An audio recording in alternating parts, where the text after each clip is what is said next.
Hey everyone, and welcome back to Be a Warrior podcast. And if you're a first timer, thanks for showing up. So last week, if you were here, you heard that I talked about Alone in the Dark. And it was a tough few days there for me because once you go through a phase of phantom pain um, in the evenings, those are some seriously alone in the dark moments. And yes, things have gotten better, but they still from time to time flare up, but it's not the end of the world. Again, what I have learned in 6 years of being an amputee is that it comes and it goes. It comes and it goes. And that's kind of one of those things that once you mentally wrap your head around it, you're able to process it better and you're able to get through it a little bit less injured from it, so to speak. And you're able to just get through it and get through the other side so you can enjoy life a little bit more. So this week, I am celebrating a big anniversary with my husband. We are high school sweethearts, and this week marks 30 years of being married and 30 wonderful years of being husband and wife and parents and just moving from Illinois to Florida to Arizona and just giving it up to God and letting God work his magic on our life and what it's meant to be. Obviously, when we met and we were 16 and 17 years old, we were not thinking that someday someone would be an amputee in our life. But there I am, showing who's boss in this life and just trying to make it through. Thus the podcast. But this week, I thought it was really important to share with you my opinion on two very important things that help you successfully navigate being an amputee. Now, there are a multitude of ideas and thoughts and things and ways to get through being an amputee. And again, like everybody's journey, it works for some and it doesn't work for others. But I believe that two major components are the key to success and you getting over especially the hard moments of being an amputee.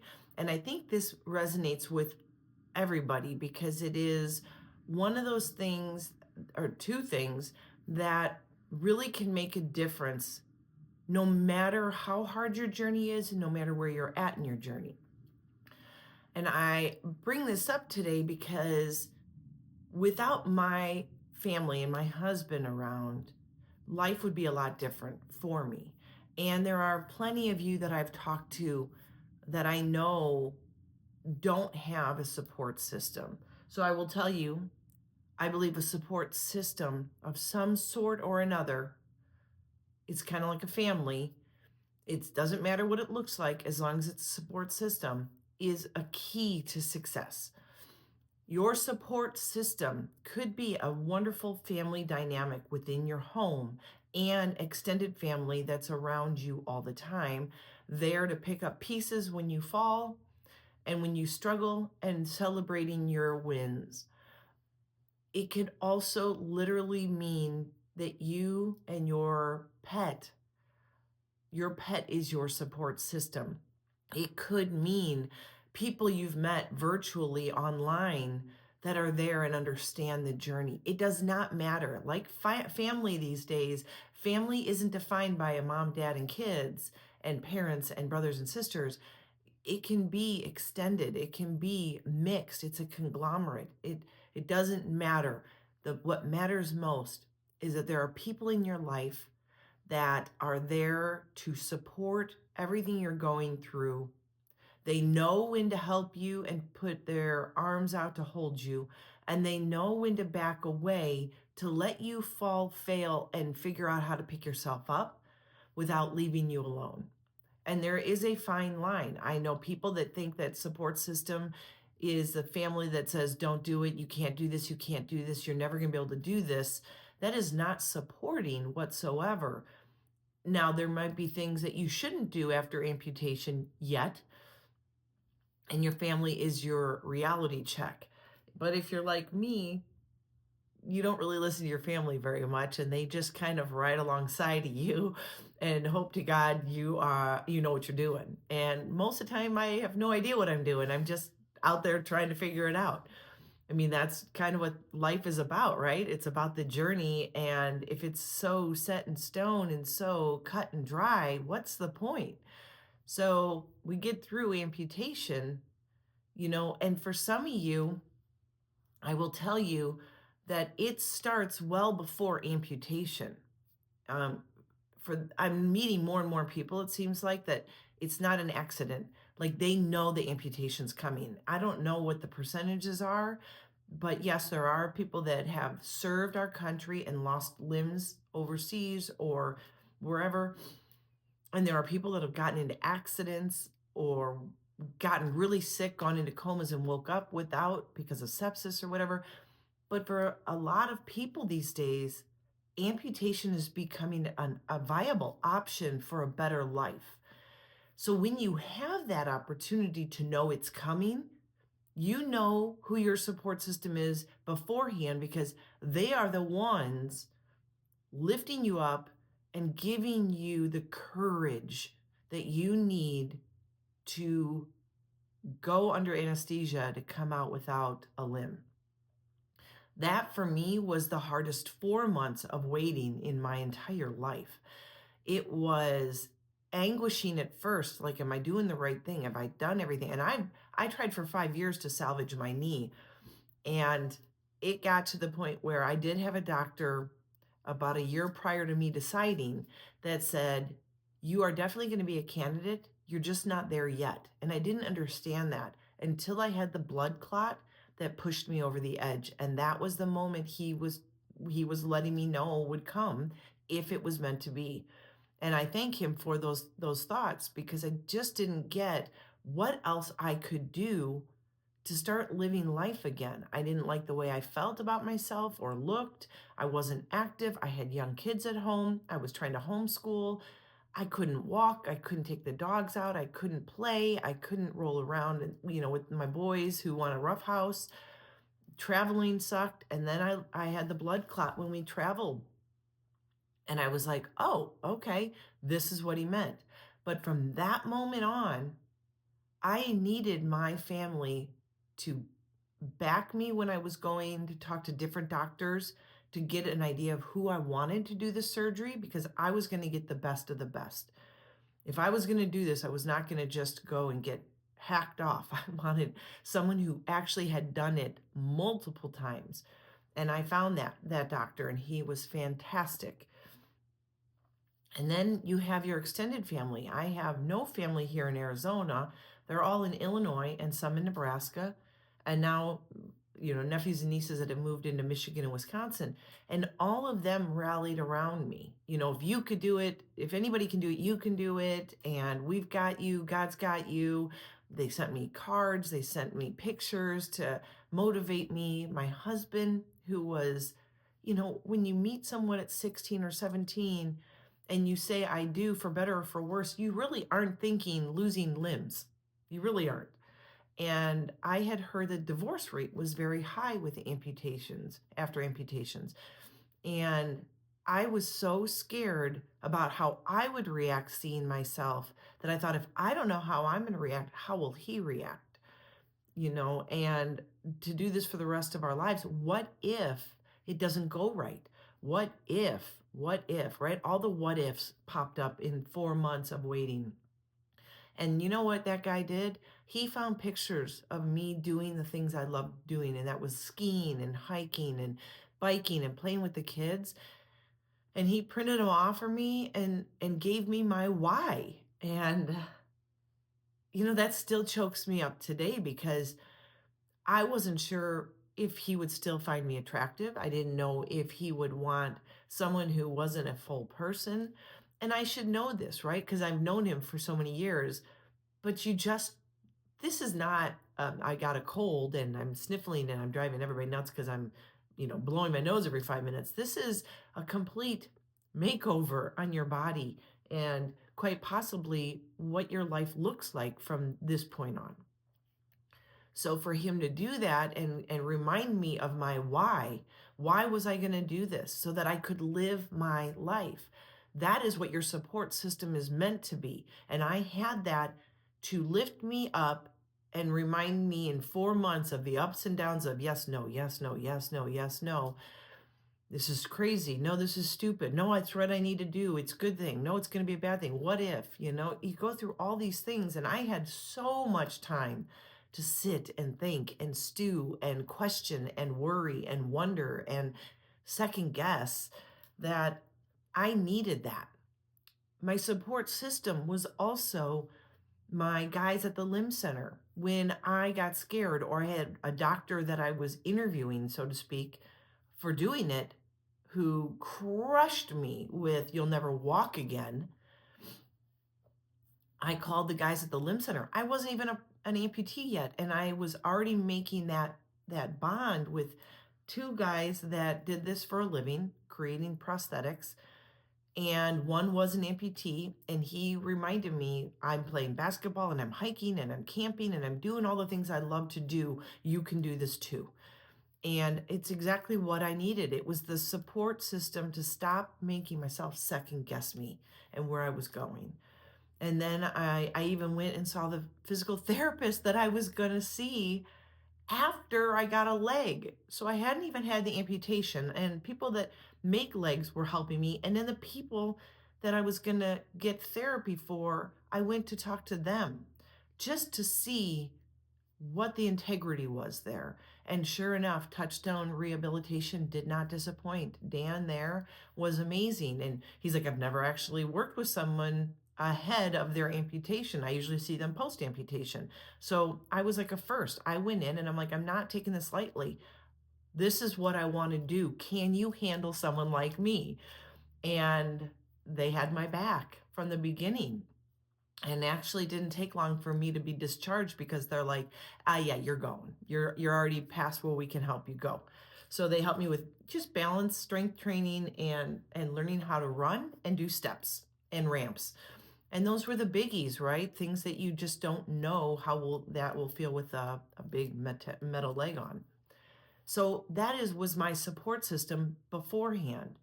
Family from afar, my core unit right here, my husband and two boys, the people that I was going to go see. I even went back to my doctor that I chose and just said, I need you to reassure me where you're going to cut. I don't want to wake up, because I knew the longer my leg could be, the better my chances are of doing activities.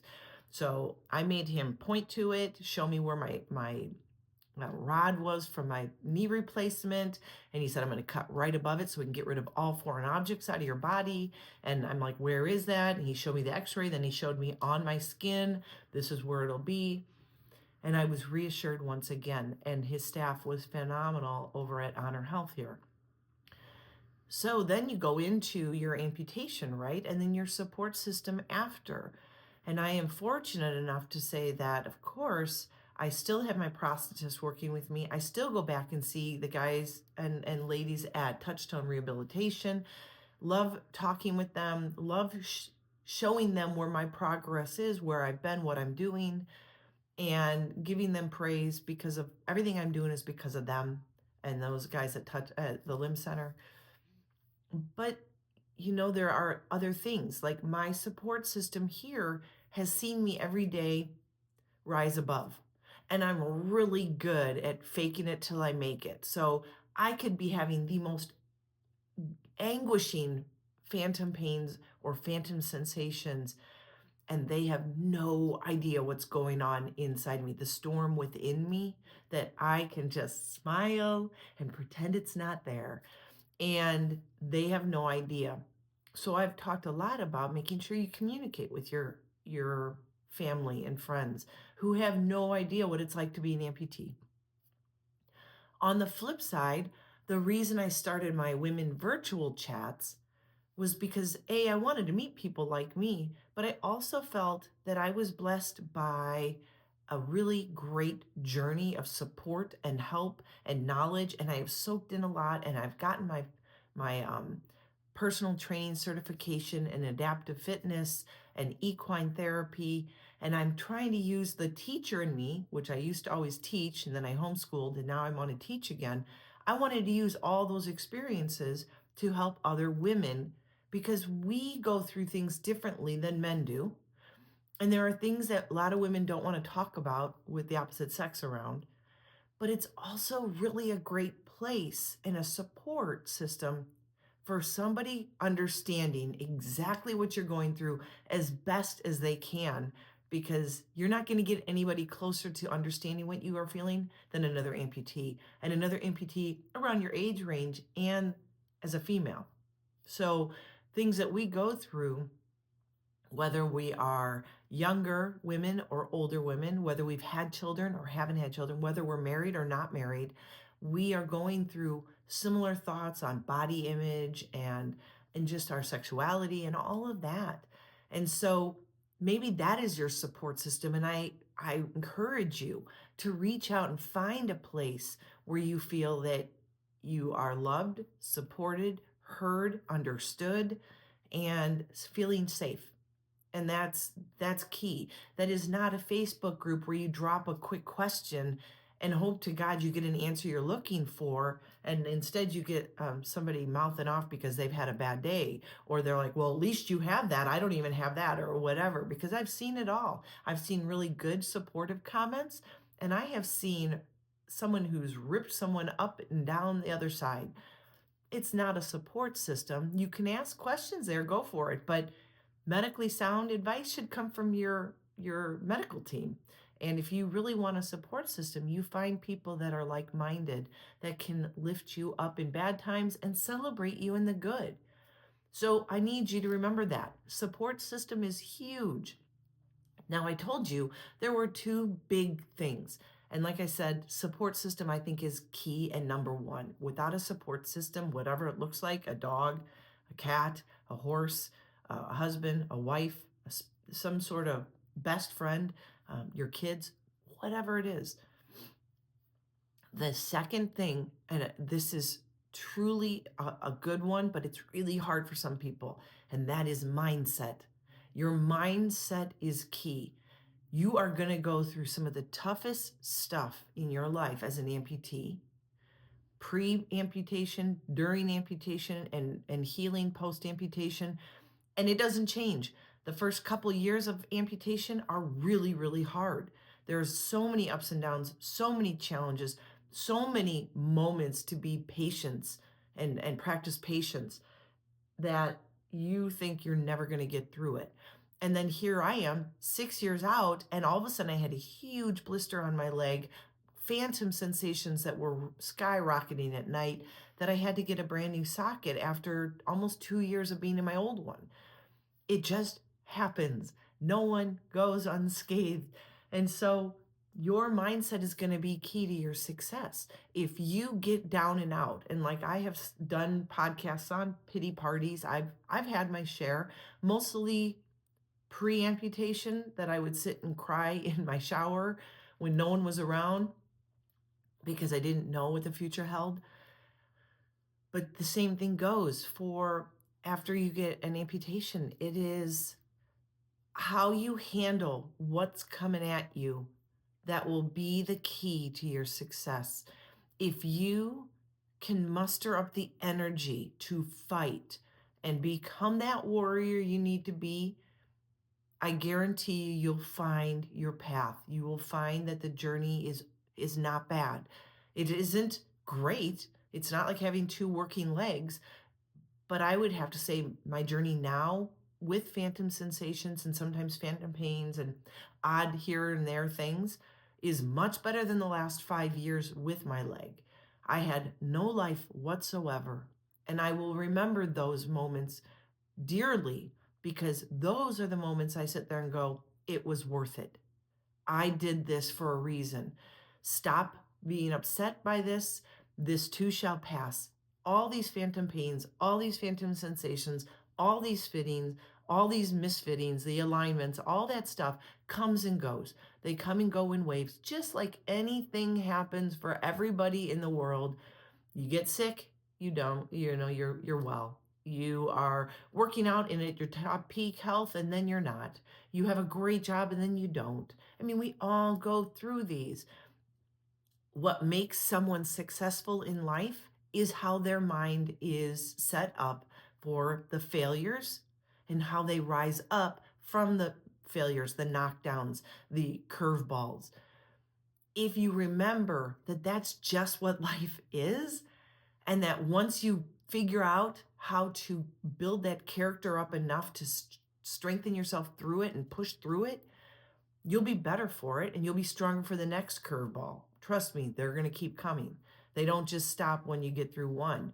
But you then value the beautiful moments, the highs, the times when you reach the top of that mountain, the time that you ski for the first time, surf for the first time, walk for the first time, run for the first time. When you can't, you remember those and you fight for that again. But if you sit there and go, oh, woe is me, trust me, there are people in the world worse off than you. There are millions of people worse off than you.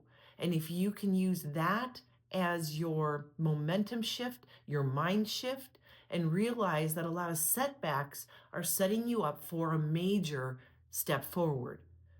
I watched this with my children. And if you've had kids or you've been around kids or you've taught kids, you know that when they get stuck and fight through something, then they have that aha moment. It's like they stumble backwards and they just can't figure it out. And it's their brain is expanding with knowledge. And then boom, they get it. And it's like a light bulb goes off. Well, it's the same thing. When you are learning a new skill, such as walking with a prosthetic, you are going to have failure after failure after failure. But in those failures, you learn about yourself, you learn about your device, and you start making gains forward. And you might take 5 steps forward and 3 steps back one day. And I don't mean literally, I mean figuratively. And then you might end up taking another 10 steps forward and then drop back 2 steps. But guess what? The net sum is you are moving forward. That's the beauty of it. So your mindset is going to be key. So remember, support system and mindset. If you have those 2 things, it will not make your life better right off the bat. But those 2 things are definitely going to help you succeed at being an amputee or in anything in life, quite frankly. But because this is a podcast about amputee life, I'm wrapping it around that. So what you need to do is this week with call to action is really take a deep stock in who your support system is. Do you have someone in your life that is there and they stick their neck out for you? They are there at the moment that you text or call. They are there to greet you where you're at, whether it's in good or bad. Then keep those people close. Keep communicating with them. Stay in touch with them. Those are beautiful people you want in your life.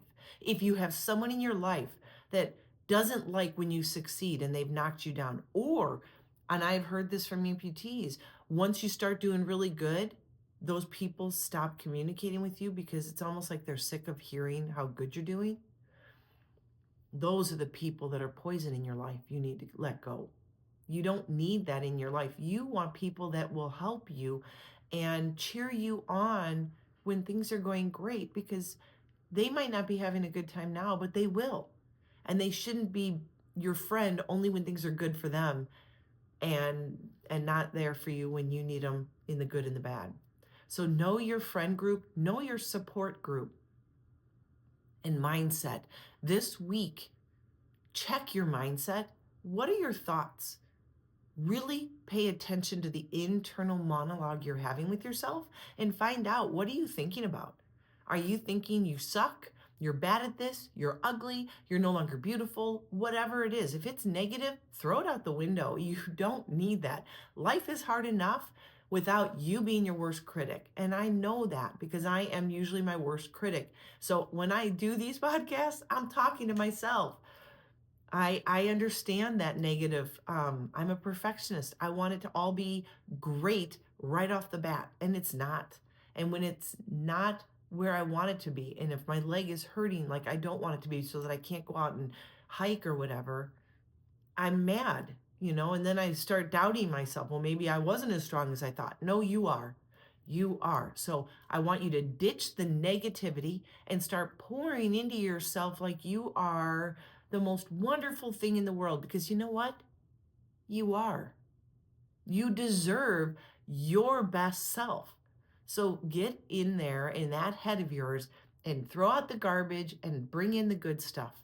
Throw out the garbage friends, throw out the garbage support system who is there and their fair weathered friends and start seeing the people that are there that have always shown up in when you've needed them, when they have celebrated you when you've done something great and when they've said something to you when you are struggling.